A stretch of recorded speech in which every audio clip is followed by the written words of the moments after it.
So, was it reactivity? Is that what I saw on your, or resource guarding? I think resource guarding. Okay, fill me in. I think is what I'm dealing with. Okay, so, I mean, amongst other things. But the main thing that we're dealing with is at home. He will steal anything. Okay. Which is something that I would also like to stop. He does not know what drop it means. Okay. And when we try to get it, he would take my hand off if he could. I mean, he's small. He's only 13 pounds, but he bites when we try to get something away from him. Has he gotten you? He's bit me. Okay. Punctures or just like skin? Not, I mean, he's so small, but yeah, it's not been like bad biting, but He just got you pretty good. Okay. Yeah. I mean, the little guys can nail you. Yeah. I had a client, she had a 5-pound teacup chihuahua. Yeah. And he bit her dog walker on the thumb, punctured the nail, had to go to ER. And that's like my biggest fear. And that's why I gotta figure this out now, because it's almost like his mood, like he's a different dog. Like he snaps and it's weird. Okay. So. How long has he been doing this for? So he's 9 months. I would say like the past 3 months is when it started getting worse. Okay. So and you've had him since 2 months? Yeah. So prior to that, you could like take stuff from him and everything? Yeah. Did he ever like freeze or? No, he wouldn't freeze. And I should have taken more note, like taken video, but no, he wouldn't. And like we can be by him. I can put my hand in front of him when he's eating, drinking. His toys, it depends on his mood. Like if he's eating a bone really intensely and we sneak up on him, like to pet him or just sit down next to him, he kind of snaps back. But we haven't gotten bit by then yet. It's mostly just when we take like I'm using sock, for example. Like I'm folding laundry, he takes a sock and we'll bite. I see. Yeah. Okay. Anything else? So that's my biggest issue right now. Well, I wrote it down a lot here. Yeah, great. Notes are great. Okay, so let me go through. Number 1 was that, the aggression when an item is taken. Oh, but I should say something that I think we've gotten into a bad routine. When he takes something, if I say, do you want a treat, he drops it. Oh, sure, like an exchange? Yes. I got you. Okay. So I don't know if that's bad, but that's what we do, and he does drop it then. Okay, drop it is another issue. He doesn't know how to come. Like when I'm like, Teddy, come. Sure, he barely listens to me. Yep. And I think, yeah, so that's an issue. So we're currently in an apartment in Lakeview, and we have like the puppy gates up, so it's not an issue there because when we leave, he can't follow us and sprint out the door, but we're often up at my parents' in the suburbs, and like, if I open the back door, he'll try to just sprint out. Like he doesn't know how to just stop and stay. I don't know if that's something. The boundaries, yeah. Yeah, okay, so that, yeah, stealing. Oh, another thing, yeah, us leaving. Like when we leave the apartment, he goes crazy, will jump up on me, try to bite me. Okay. Sounds like frustration. Yeah, and I don't know if it's also an anxiety thing. Like I've never talked to my vet about this. I don't know if that should be step number 1, but. I mean, if you did, they'd probably just put your dog on drugs. Right, and I don't think I need that right now. No, that's fine. He's still young, right? I have time. I've trained dogs as old as 12, 15 years old. Okay. Like it's never too late. Okay. So you're fine. That dog actually, no, that dog I think was just turned a year. Okay. Yeah. Yeah, because I have 2 friends who came to you guys. Oh, they who were they? Madeline, Terrell, and Tucker. Okay. Yeah. They had Bruce. He's a golden doodle. Okay. Yeah. And then yeah. Amy, I think they were with Enrique before. And then I took them in. Yeah. Yep. I remember and then them. Amy and Blake Falinga. But they saw Enrique the whole time. Okay. But I think I know the names. Yes. I know the names, yeah, for sure. And then the other thing, so us leaving, he goes crazy. He sleeps in his crate, and he's honestly like fine going in the crate at night, but like if I'm cleaning up the apartment and like touch his crate and he hears the noise, like I don't know if he gets anxious that he thinks we're putting him in there, but he'll freak out and jump up on me. In the crate or when you No, got like the crate? outside of the crate. Like he's not even in there. It's bizarre. Sure. I don't know if he's just expecting that we're gonna put him in there, and I don't know. So, I gotcha. Yeah. Okay. Anything else? I mean, those are my main concerns for now. Okay, I can't help you. Your dog's too crazy. Please. No, it's fine. I literally, I think 13-pound, 9-month-old. We got it, right? Yeah. And is fine. Elizabeth your wife? No, Okay. she's my girlfriend. Okay, girlfriend. Because I'm the one she talked to me, and I was like on the verge of tears, and she said, nothing is too late. It's fine. Yeah. No, you're fine. 9 months. So we could start a puppy as young as 6 months on e-collar. Yep. You can technically start a puppy as young as 2 months. Okay. But people typically aren't comfortable with it until the puppy is 6 months. Okay. By that point, the puppy has driven them crazy enough where they're just like, we need an answer. Right. Okay. So resource guarding, in my book, one of the easiest things to address. Not a problem. Thank God. Because other is... trainers were like, oh, is that resource guard? Okay, and I've only talked to one other trainer about it, and she made it sound like resource guarding was not fixable. No, well, I mean, it depends on when you say fixed, okay? And I'll break everything down. Okay. In my book, as long as you're willing to do the work and go where you need to go, we can get it done. Okay. That's the biggest kind of wall or mountain we have to climb with a client is that they're like, Jesse, like I don't want to go that high in the collar. I'm like, well, if we're gonna stop the behavior, I'm willing to do anything because we're newly married. We're not have kids right now, but like the thought of hopefully having kids is just terrifying. That we would have to. I don't know. Yeah, so I don't even want to go there. So that's good that you brought that up. Yeah, and that's good that you brought that up because there's more to that as well. Right. Okay. Because technically speaking, resource guarding in the animal world is healthy. Okay. Okay. It's an instinctual behavior. Not all dogs do it now, right? But some dogs do. You have to think like, even though your dog lives in a house and like, quote unquote is domesticated, internally he's a primitive animal. Right. Right. So when you give your dog a bone or he finds a sock or what have you, to him it's like, I don't know if I'm ever going to have this again. Right. So it becomes like, I'm going to protect this. Yeah, and at first I thought it was a game, but then the second the biting started, like to him, he thinks like, oh, this is fun, they're going to chase me around. But the biting is a different level, so. Yeah, because he's establishing a boundary and saying, this is mine, you can't have it, okay? Which in the dog world is completely normal, okay? The problem is in our world, we don't like it. Yeah. Some people take it personally, like, oh, I paid for your food and I take care of you and you're biting me over your toy, you know? Yeah. But that's not a thing with dogs.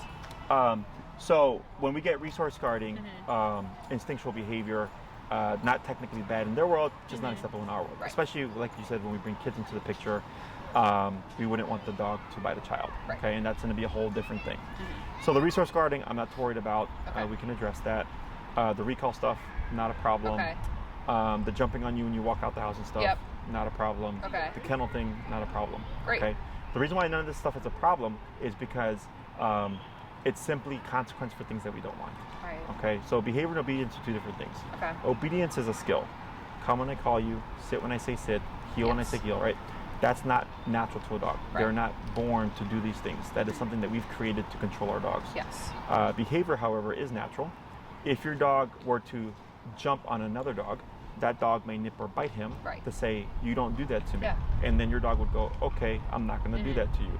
That's exactly what your dog is doing to you when it comes to like the socks or whatever. Is that making sense? Yes. And we're talking about a dog that did this as young as 6 months, as far as we know. So that just kind of lets you know like how internal that is to them, how instinctual. So when we're dealing with behaviors, it's literally just consequence for things that we don't want. Okay.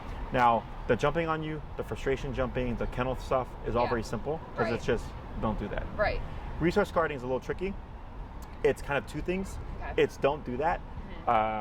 But then it's also when I tell you to release something, you're going to release it and relinquish it, and it's mine, it's not yours. Okay? That's right. So that's control. So that's technically a skill. Yeah, and I think another, like the biggest issue, well, I don't know if this is the biggest issue, this is my first dog, but like he definitely does not know that I'm in charge. That's just what my mom says, like that he thinks he's the boss. Yeah, and all this starts as young as 3 to 4 weeks. Puppies start to establish this. So what happens is we get our puppies at 2 months.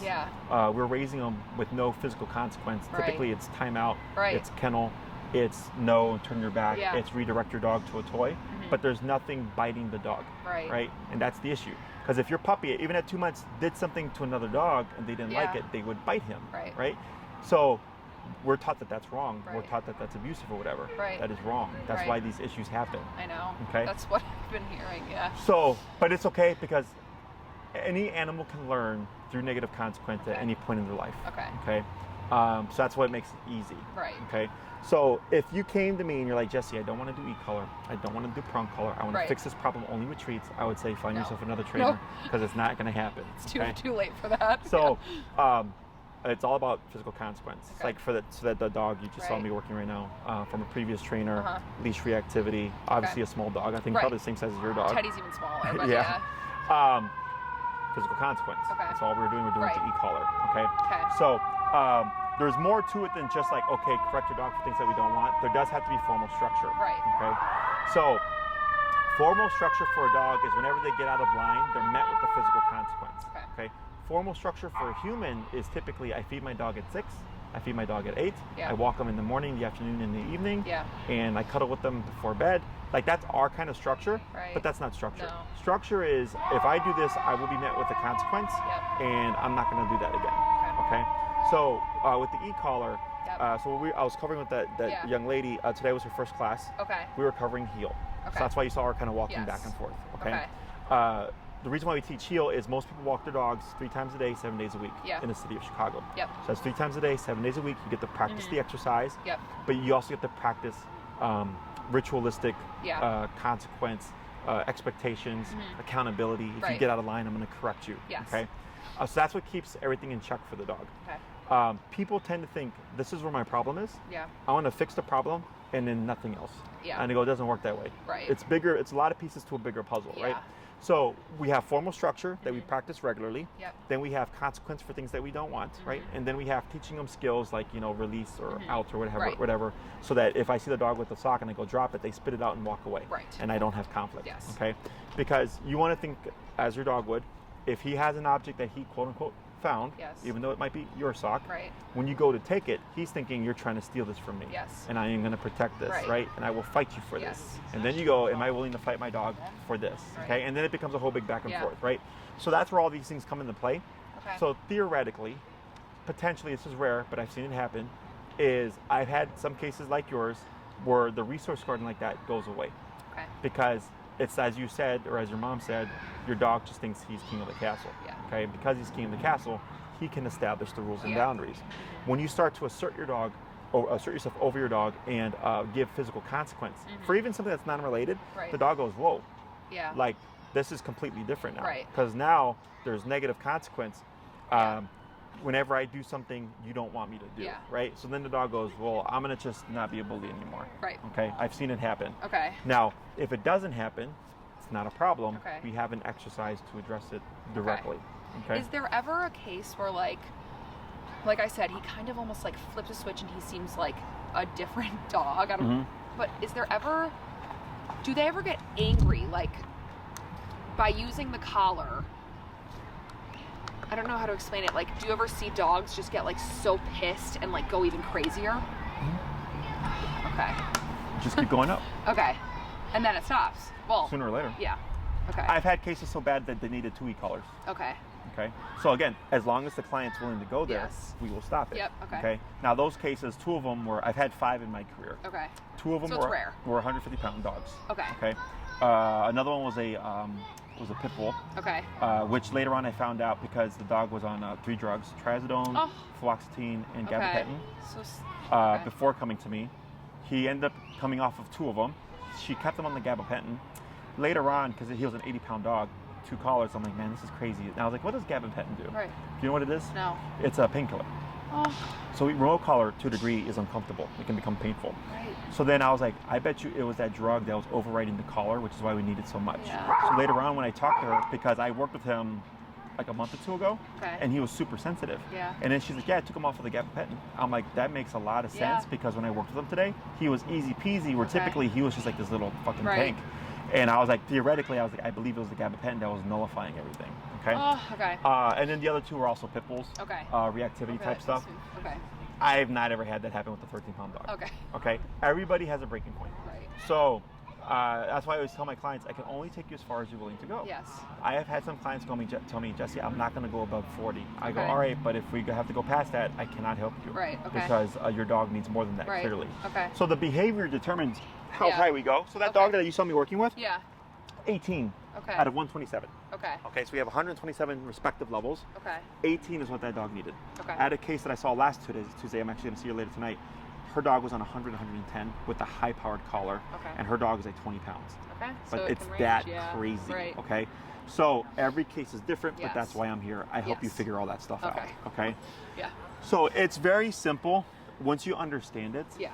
The whole concept of consequence, and when I'm doing training, is I want to be able to stop and then deter the behavior. Right. It's not just stop the behavior. Right. I don't want to manage the behavior. I want to stop and then deter. Yes. So if I'm managing or just stopping the behavior real time every single time, it's not getting better. Okay. So for humans, we have, there's traffic lights, cameras, cops, judges, laws, and all that stuff to help keep society in check. Right. So like running a red light is a $100 ticket. Okay. Imagine if that ticket was $1,000 or $10,000. Do you think people would really want to gamble running a red light? No, right? Because they don't want to spend $1,000 to $10,000 on a stupid ticket for running a red light, right? The consequence is meaningful enough that they just don't want to do it. Right.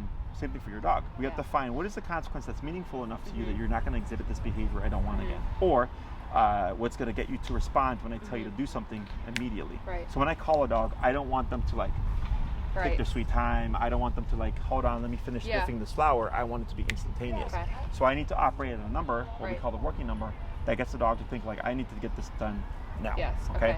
So once you have that kind of sense of urgency, a lot of stuff also tends to go away. Okay. Because the dog's the standard they're holding them to is so much higher that they don't want to screw up. So then they'd be like, you know what, I'm going to stop doing this, I'm going to stop doing that, I'm not going to do that, I'm not going to bully you here, I'm going to just leave everything alone. Okay. That's ideally how it works. Okay. In some cases, the dog will make improvements, but then we have to address things directly. Right. Okay. So let's say with the kennel thing. Yes. Let's say we're 2 weeks into the training and Jesse, he's still doing the kennel thing. Yeah. I go, okay, no big deal. This is how we're going to address it. We need to correct your dog directly for the behavior. Okay. The exercises that we were doing, like that lady was doing, didn't fix the problem. Right. Okay. Because we have what we call indirect and direct. Yes. Indirect is what does formal discipline and structure address. Okay. So that healing exercise fixes 70 to 80% of problems. Okay. Okay. That's why we always start with that first. Okay. And we see what is left over. Okay. So then by class 3, the owner's like, okay, Jesse, this is done. This is good. This just went away on its own. Right. But this is what's left over. Okay. And we go, okay, cool. All right, this is what we're going to do to fix it. Okay. Awesome. So then we do a direct approach. Yes. Okay, my dog is jumping on me while I'm leaving. Correct him while he's jumping on you. Okay. Okay. But it may also go away just through formal structure. Okay. A lot of the stuff that you're telling me, for me, is frustration. Yes. Okay. It sounds like it. Because, when I get a puppy who is 9 months, 10 months, and they're still chewing on stuff, that's frustration. Yes. Okay. Typically at 6 months, a puppy is chewing through the teething. Once they're done teething, he's chewing definitely goes done away. teething. Okay. So when I hear stuff like that, I go, that's frustration based. Okay. Typically after the first class, that stuff disappears. Okay. Okay. Yeah. It's hard for people to understand. Yeah. But when you formally correct your dog through physical consequence, it makes a big difference. Okay. So I was raised old school. I was spanked. Okay. When my mom said don't do that, it was just don't do that. Right. And then I got spanked for the first time. Okay. Now don't do that has a totally different meaning because now I'm tying it to physical consequence. Okay. Does that make sense? Yes, absolutely. It's the same thing for your dog. Right. Okay. He's used to being bitten. Right. And biting. Yeah. And no one has bitten him yet. No. And so now he's like, okay, well. Literally no consequence. Yes, I get away with what I want to do. Okay. And that's what creates a false ego. Okay. It's a false confidence. Yeah. So once you start to come in and start biting him back, all of a sudden you start to see a shift in the behavior. Okay. Okay. Does that make sense? Yes. Question on any of that? No, not yet. So let's go to the kid thing. Yeah. Okay. So the kid thing is a tricky thing. Yeah. Because let's fast forward. Let's say your dog is 3 years old. Yeah. Okay. And he is chewing on a toy or something. Yep. And the baby starts to crawl over. Right. The dog doesn't think, oh, this is a baby. It doesn't know what it's doing. And from what I know, I correct puppies. Right. Your baby is then a puppy to the dog. Right. Okay. So if the dog corrects the baby, technically speaking, in their world, that's not bad. Right. That's what they would do to their puppies. Okay. In our world, it's not good. Yeah. Okay. So this is where there has to be boundaries both between the baby and the dog. Right. Until the child is old enough to take directions. Right. Of course. So part of it is avoidance. Yes. You're advocating not only for your dog, but you're advocating for your child. Of course. Yeah. Okay? So that's why when the resource guarding, we can address it and stuff. But because I know the dog is not doing it out of malice. Right. The dog is going, you're just a puppy. Right. And this is how we address our puppies, right? Right. But it doesn't work in our world. I know. So, and like I said, we obviously don't have kids yet or anytime soon, but it was just something that I was thinking about. But if I keep up with this for the next, I'm looking at the dog playing fetch. If we keep up with this, for the next however many years, I don't know, do you think he'll, can he grow out of it, or he'll always have this resource guarding in him, you know? Yes and no. Or it's just, you have no idea? Because just depends. I have had cases where the dog, quote unquote, grows out of it. Right. Right. And I've had other cases where the dog is doing better because the owner is just fully on it. Right. Yeah. If your dog is doing it out of frustration or doing it out of bully, doing it out of like, I've told you what to do and I'm going to just keep doing it, it could just go away.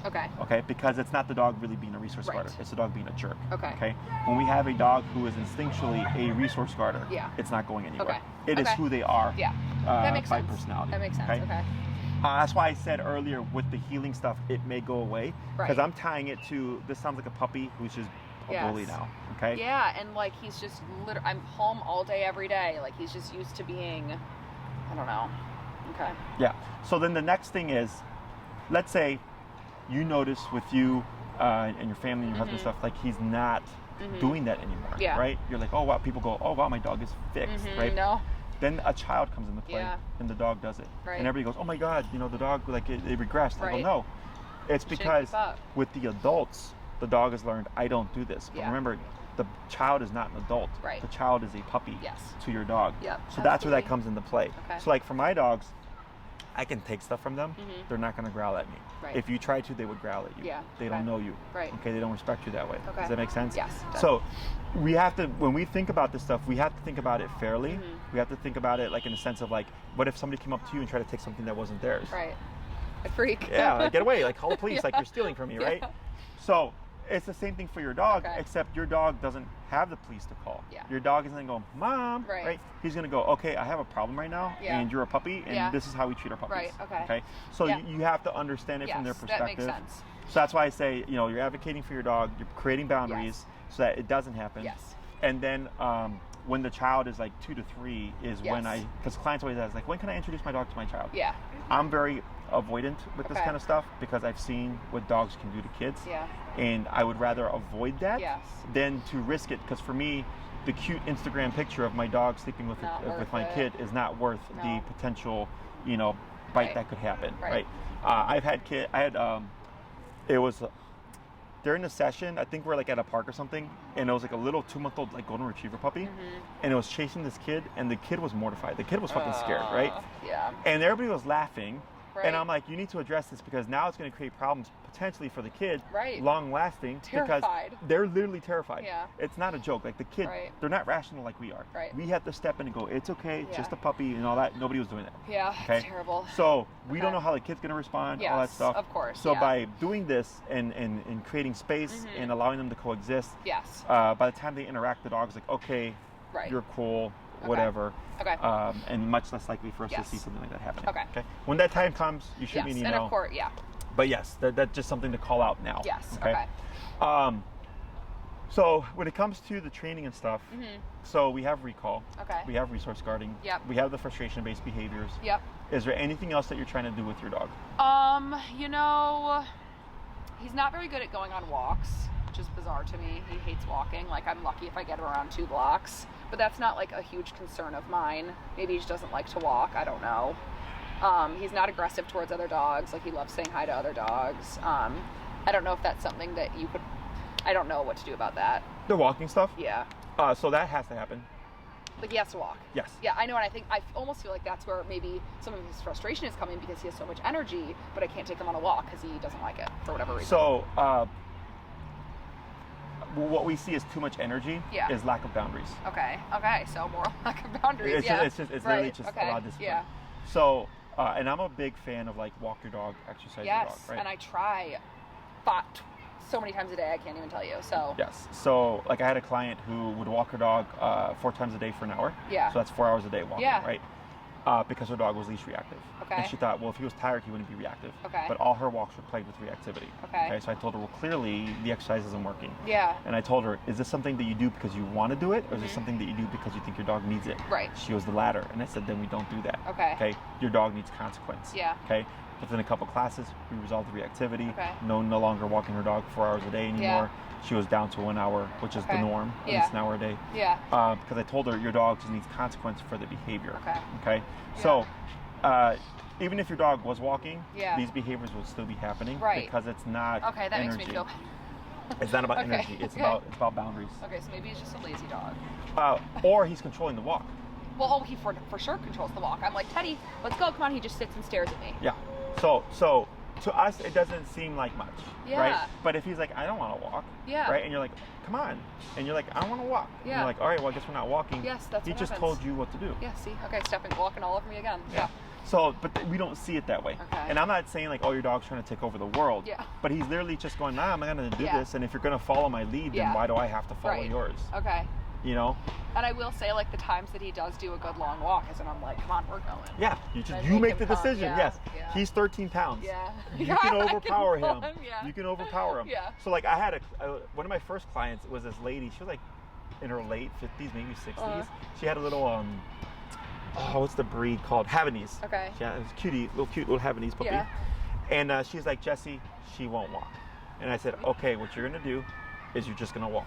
And she's like, yeah, but she won't walk. I'm Yeah. like, well, then you're gonna just drag, and if Right. she tumbles, she's okay, Yeah. right? And I said, if you feel bad about her bopping on the concrete, Right. walk on the grass, Yes, right? okay. She came back the next week. The dog was walking. Walking. See, I knew that would be an easy fix. That's why I didn't even feel like it was worth mentioning. But Yeah. okay. So now the other side of that is your dog needs to walk in a structured fashion. Yes, Okay. absolutely. So there's one, Yes. just walk, but then Yes. two, there's walk in a structured fashion. And yes, I should mention. Oh yeah. Like when we are walking, and people sometimes think it's cute, and it's not, is when he's like jumping on people and trying to say hi. Sure. But I pull him before that happens. Sure. So Unless that shouldn't somebody's even like happen. bends down and wants to pet him, but still, I feel I gotta fix that. Yeah. So what that would look like is you walk past the person, and I don't care if they're sweet talking to him. Yeah. He minds his business. Yeah, that's what I need. Yeah. Okay. So that's not a problem. So that's another thing. Yeah. Great. Well, that would have been addressed anyways Okay. because the heel. That's what I kind of assumed, like when you said, but. Yeah, the leash walking has to happen because Okay. that's always the first thing. Okay. And then we build off of that. Okay. Okay. Perfect. So, do you plan on like taking them to like restaurants and stuff? I mean, I would love to if I could. Okay. We live on Southport. Like, there's outdoor restaurants everywhere. Okay. But we've done it a few times, and he's been fine. He's pretty shy, which is so weird because he jumps on people when he's on a leash. But like when we have friends over, he's kind of shy at first before he goes and says hi. Mhm. So Interesting. it's kind of opposite. Like when he's on a leash, he's fearless and will jump on. It's probably People and when dogs. people enter the home, a dog can perceive threat initially Okay. because as humans it's normal for us, right, to invite Right. friends and family, but for Right. the dog, that's not a thing we Yeah. can do. You know, Right. So, and so I guess that makes sense. Yeah, he's pretty shy around new people, but then he warms it up. warms up. Okay. Yeah. So the reason why I ask is because it determines the length of time that I would Oh. recommend for you, like in terms of the training and stuff. Okay. Okay. So you have a few options. Okay. I would put you definitely at least to 6. Okay. 9 would be we'd cover everything. Okay. 12 is like if you want like a really well trained 13-pound dog. Okay. Okay. And I'll break it down in terms Okay. of what we would cover. Okay. Okay. So if you did 6, Mhm. I bare bones everything. Okay. I cover what is absolutely needed, what I Mhm. know will be helpful and beneficial to you. Mhm. And then once we got everything that I know needs to be done, if there's time left over, we'll cover other things. Okay. Heel has to happen. Yes. Heel is typically a 2-class exercise. Okay. There's the first class as you saw. Yeah. Then you come back to the second class, you give me feedback. Okay. My dog's walking much better, he's Mhm. not jumping on people, blah, blah, blah, blah. Mhm. If he is jumping on people, we would have to address that. Okay. Make some tweaks, work on the second half of heel, go off and do your homework. Okay. You come back class 3. How's everything going? Oh, really good. How's his behavior in the house? 50% better, Yep. 20% better, 100% better, feedback. Okay. Okay, that's going to be the biggest Mhm. thing to determine how things play out. Okay. Because the more that's left over for us to address, Right. the more time we technically need. Okay. Let's say we're like 50-50, Yeah. right? We're making good progress inside the house, but there's still things that need to be addressed. I would review how to correct your dog for things that you don't want. Okay. Okay. Typically, just takes a class. Yeah. It's like me teaching how to spank your kid. Okay. Right. So once you understand how to give your dog consequence, Yes. it's literally consequence for anything you don't want. Right. That's what Okay. makes it so simple. Yeah. Right. So like, let's say, so you mentioned if I try to take something from him that he really wants, he'll might nip or bite, right? If we pet him while he's chewing on a bone from behind, he'll like snap, And right? that's yes. So he's using the same consequence Yeah. to tell you, don't do that to me, Yep. right? So it's theoretically the same thing back. Yep, We okay. find a consequence and Mhm. we just apply it to anything Yep. we don't want. Okay. And we just start to like Yeah. correct the things until they Okay. go away. Okay. So class 4, Mhm. we could cover recall. Mhm. Okay. I try to get that in as soon as possible. Yeah. Because recall is one of the commands that takes the longest to teach. Okay. For example, I have a client right now. I trained her first dog. I'm now training her second dog. Okay. And she's got a boyfriend now. And she told me the last the last dog we trained, the first dog, it took her 6 months before her recall was off-leash reliable. Okay? It's normal because you got to go to the park, you got to practice with your dog, you have to hope that your dog wanders and all this stuff. So, and then plus you won't always be able to go to the park every single day. So that's why it takes so long. Okay? Leash walking is easy because it's just walk outside and walk around the block. Okay? So we cover recall by the 4th class. Pending everything's going well with the behavioral stuff, right? Or actually 4th class would maybe resource guarding or recall. I'll let you decide. Okay? Because also resource guarding is the second command that takes the longest to teach. Because if you drill it, your dog won't want anything to do with anything. Because he's going to go, I know what's going to happen. I'm not going to bother with it. I don't personally care, but my clients tend to care. Like, I want to be able to give my dog a bone, and like I don't want him to, like, you know, not want to chew it. And I go, I don't care because the dog's a jerk, but I get it, right? So we want to get it balanced. So I would ask you, what would you like to cover? And you might say, you know what, recall is more important, or resource guarding is. And then we would do the following class, would cover what we didn't cover the last class. That brings us to class 6. Okay, class 6 could be the variable. It's hey, let's review the resource guarding again. It's hey, everything's going great. What else can we cover? Right. If you did 9, 9 gives us more of a window to cover almost everything. Okay, so it'd be 2 on heel. It's like the same structure. 3rd class on behavior if needed, resource guarding, recall, stationary control, and then time to also go back and review things. Okay, so let's say, so as we cover one thing, we move on to the next class, right? You're still working on the other thing, right? And let's say you come back for your 6th class and you're like, hey Jesse, I have a question about the resource guarding. We will talk it out. I would give you, you know, explanations. I would give you an exercise. If we needed to, we would review it. And then you go off and continue to work on it, right? So as we're working on other things, you're also working on that thing. And then you come back giving me feedback saying, hey, this worked, this didn't work, you know, this happened, blah, blah, blah, blah. And then I'm able to kind of coach you through things as we're going through the program. Now, if you did the longer program, like, you know, in terms of 9,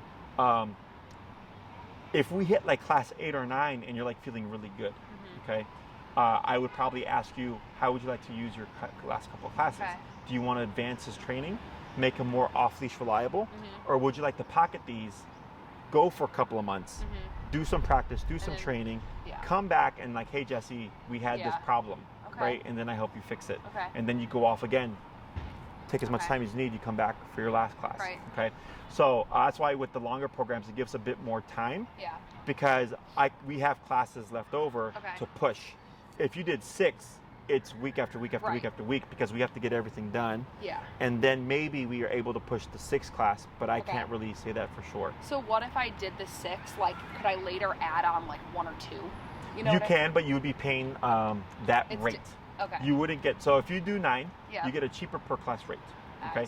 If you do 6 and then book 1, you would get the singular clip. So, and we the reason why we do that is when you book 9, you would did you go through Tina Maria? Tina would mark you down, like let's say you pick the time for, let's say it's what's today? Monday? Monday. Let's say it's Monday at 3, okay? Monday at 3 for 9 weeks plus 1 is your time. No one's going to take it from you. There might be a client that booked like a month ago, but you're not losing it. We just bumped you back a week, whatever. But you're not losing that time, okay? Let's say you go out of town, you reschedule, you get sick. We hit that 10th week and you have 2 classes left over. You wouldn't lose the class, but you would lose the time. Just we'd have to find different. Exactly. So then we would just reschedule the last 2. It's called what we call it giving priority. Okay, that's your time. Now let's say you did like the first 6 or 7, and then you decide to save the last 2 to 3. Obviously that no longer applies. You would just book when you're ready for those final classes. The other thing is, if you did 6, Tina looks at my calendar and goes, "This is booked up. We get another client. I want this time." She goes, "Okay, well it'll be open on this date, right?" So when you come back and you're like, "Hey Tina, can you book me for like 3 more?"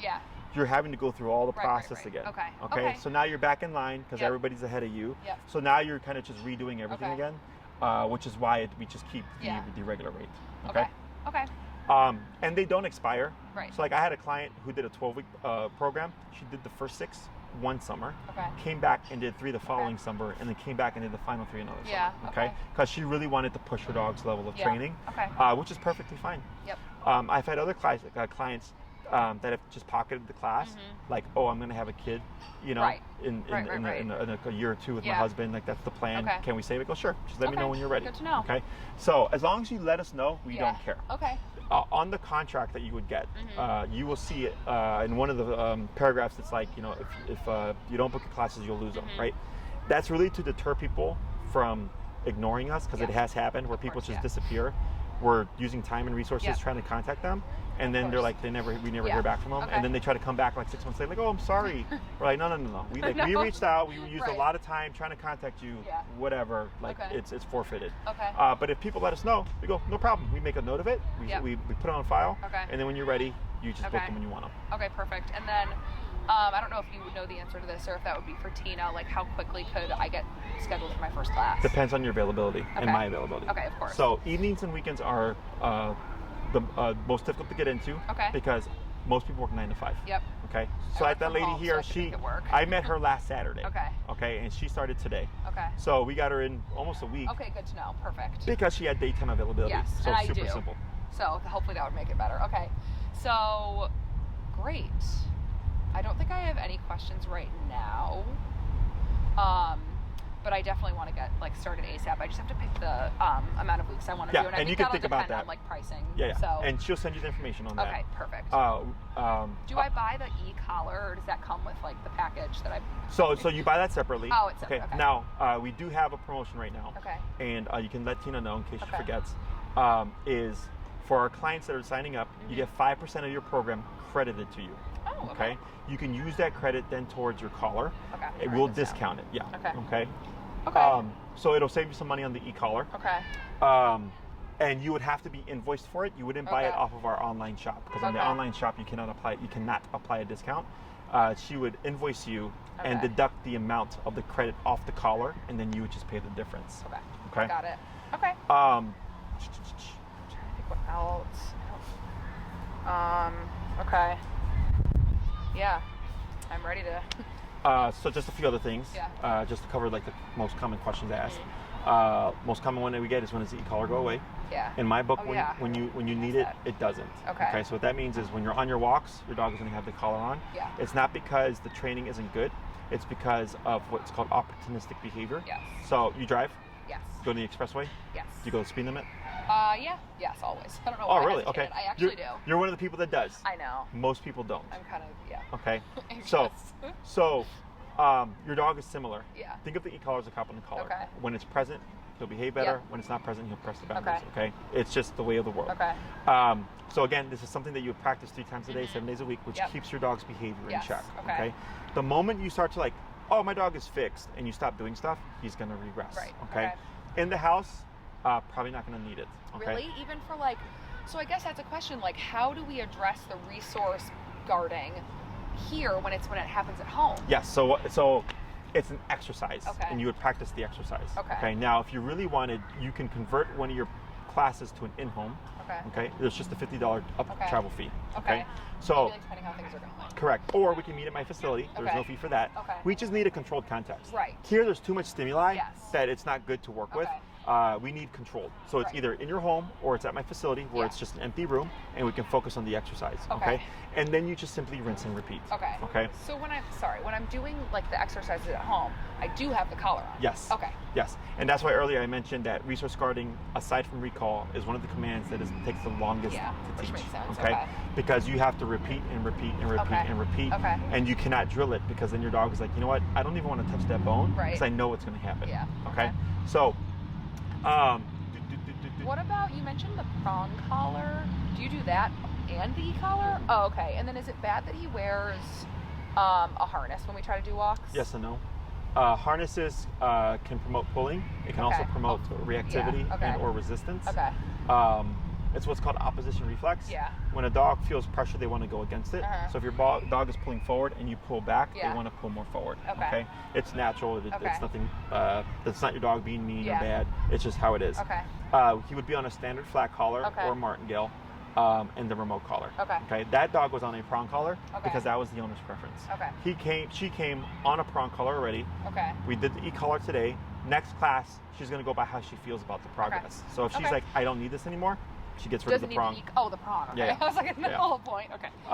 Typically, when we use prong, it's on like big Great Danes. Yes, like Rottweilers. Like our brother's lab uses the prong. So. Sure. Yeah.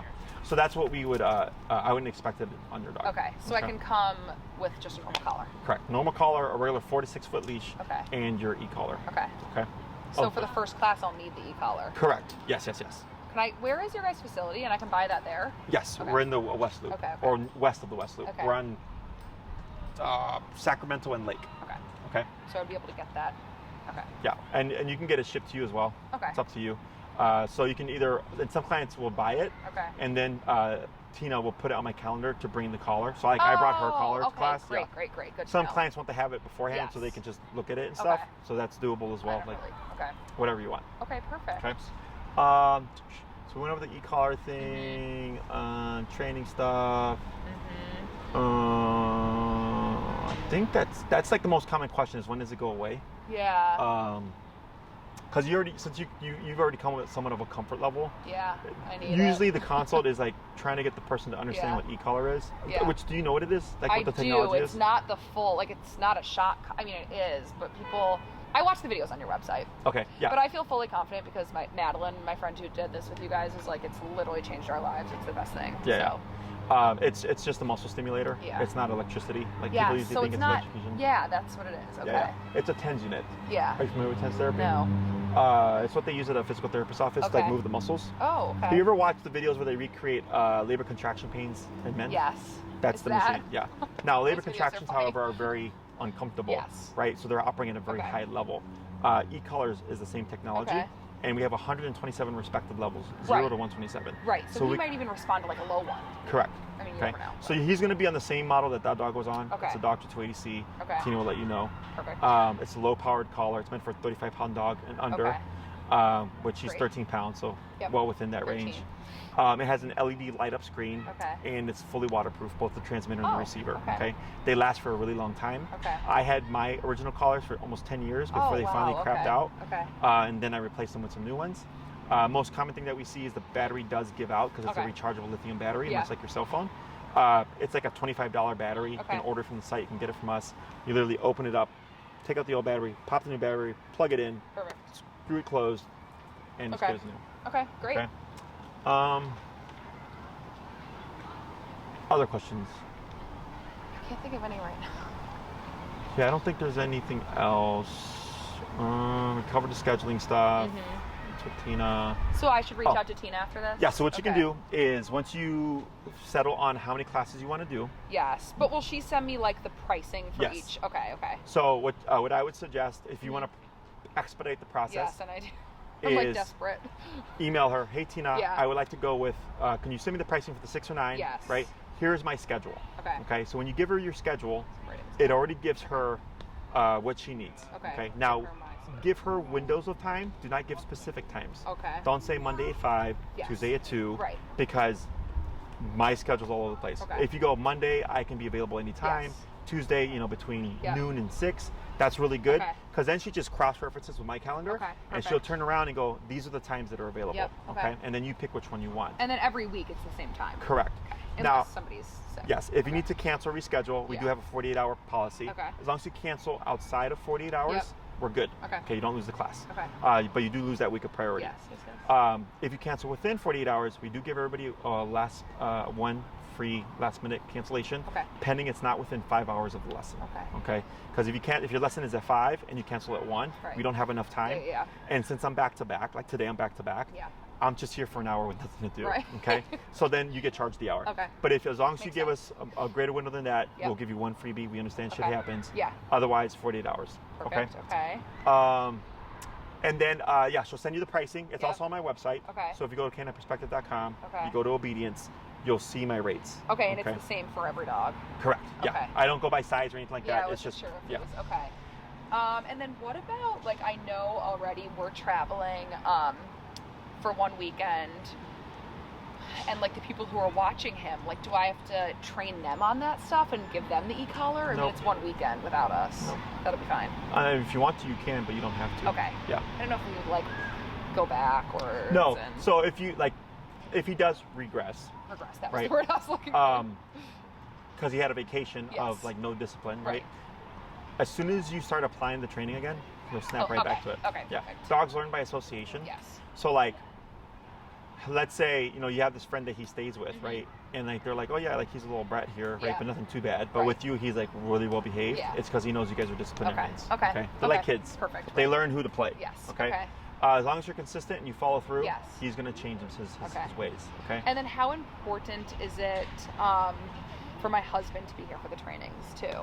I mean, ideally like, both people would be here. Like if he's going to be an active handler. He like has a crazier work schedule than me where it's going to be really hard to coordinate. So that's the only reason I'm asking if it's going to be really terrible. Like he'll of course, like I'll teach him everything, but I just want to know how important it is. Like would it be terrible if he wasn't here for each training? It's so we do record the sessions, right? Okay, then that's good. And I'll email you the link to your video. Okay. Okay, so anybody with the link can view the video. Okay. So then you would just obviously share that with your husband. This? Yeah. Now this will be public. Okay. But the training videos we have unlisted. We used to have everything public, but then some TikToker was cutting stuff out of context and bashing us, and their followers were leaving 1-star reviews. Yeah, it's fucking stupid. That is, okay. So, so now what I do is if I see it, they're called client highlights. So if you go to my YouTube channel, you'll see where I have like these 1 minute or maybe 5 to 8 minute clips highlighting certain parts of a training session, so that people can see like, oh, like this guy knows what he's doing. Okay.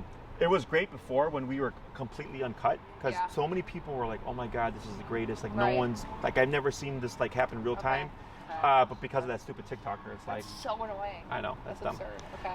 But yeah, we'll send you the link. Perfect. Pending nothing happens, like sometimes there's it's how'd you say, technical issues, like the memory card craps out or something like that. It's super rare. But or if it's raining, like I'll tell you like I can't record today because I don't want my equipment to get wet. Otherwise, if needed, I can always send another client's video.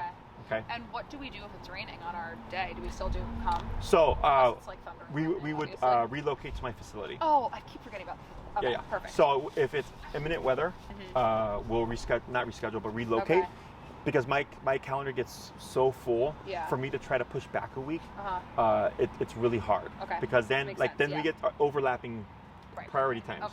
Unless like we get some clients that don't drive, you know, then like they'll push back, but we'll try to keep everybody going so that I don't get overbooked or whatever with all like these pushbacks. Okay, well great. I think I have everything I need. I'll reach out to Tina, figure out which 6 or 9 weeks, and then she'll and I'm gonna email her as well because I'm the one that sends her like the color and everything, the information, and then she'll forward that to you. And then of course, you know, you'll get invoice and all that. Just so that you're aware. So she'll send you a contract. We do go by the contract. Okay. So what that means is you get your contract. You're welcome to ask questions on it. But what happens is clients will be asking questions on it, and then other people are submitting their contracts. So they're already in line to book up, right? And then the client turn around and they're like, okay, like we're ready. And then Tina's like, all right, well, Jesse's booked up these days. And they're like, well, he was available. And but you were asking questions, right? So again, we don't have a problem with it, but that people get turned off and they're like, what? And like, yeah, like this is a business, right? So first come, first serve. So the moment that contract is submitted, she knows you're serious. She sends the invoice for the time you requested. You paid it. She's like, okay, we're getting you in as soon as possible. And I pay everything up front. It's not like weekly. If you're wanting to start immediately, it's pay up front. If it's you need a payment plan, we can, but we're paid in full before the program starts. Okay, great. Because we used to have to chase people around trying to get payments, and I'm like, I'm not playing that game anymore. No, I wouldn't either. So, but yeah, that's any questions, you just let her know. If there are questions that pertain to me, she'll ask me. I'll email her. She'll. So I don't reach out to you directly. I reach out. Not during the booking process. Not right now. Once you're a client, you'll get an email from me with videos to review. To prep you for the lesson. Great. And then you can always ask me any questions via email. Okay. Will there be prep work before the first lesson? Nope. Okay. You just and like that lady, I forgot to like email her the link to like an hour ago. So I told her, don't worry about it. Watch them afterwards because we do review everything in the class. It's just to help. It's like you come in with information already, but you don't need to do anything. Was that her first class? Yes. Okay. I feel good about this. Okay. Other questions? Not right now. I think that's it. Yeah, I think nothing out the ordinary. I mean, if you had like a 120-pound dog, I'd be like, okay, a little bit more cautious. Not, for you. Yeah. Oh, I know. No. And that's why for the longest time I was like, oh, it's fine. He's so small, but it's just not. No, even the little guys it's can not do damage. Fine. So. Yeah. I had a client. She had like a 130-pound Rottweiler. Oh my god. And it was attacking her other dogs. So when I came in, I'm like, what training has this dog had? She's like, none. And I'm like, and so I told her, I'm like, this is going to be a problem because you've never asserted yourself over your dog, and he's 130 pounds, and he's a Rottie. Yeah. Like, your dog is going to protest. And the lady was like this big, you know. God, how did she do that for that long? I don't know. But yeah, so I always try to, you know, like, I'm upfront with people because, you know, in some cases there is risk. In your case, like, yes, technically speaking, but it's my job is to help you address and maneuver through everything as safely as possible. Okay. And the fact that your dog is that small just makes it that much easier. Okay, good. Okay, awesome. Anything else? No, I think I'm good for now. Awesome. Thank Well, it was a pleasure meeting you. It was great to meet you. If you have any other questions, like I said, just let us know. I will. And then we'll try to get you in as soon as possible. Oh, okay. Thank you so much. Enjoy your day.